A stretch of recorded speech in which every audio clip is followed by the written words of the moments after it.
নমস্কার, শুভ সন্ধ্যা। কবিগুরুকে প্রণাম জানিয়ে আমি আমার আজকের নিবেদন পূজা পর্যায়ের একটি গান শুরু করছি।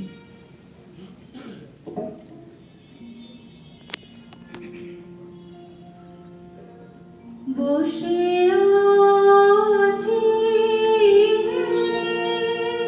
কবে শুনিব তোমার বাণী, বসে আছি কবে শুনিব তোমার বাণী, কবে বাহির হইব জগতে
শুনে না গান জানি না প্রাণ বিফলে অবসান, শুনে না গান জানি না প্রাণ বিফলে অবসান, তোমার বচন করিব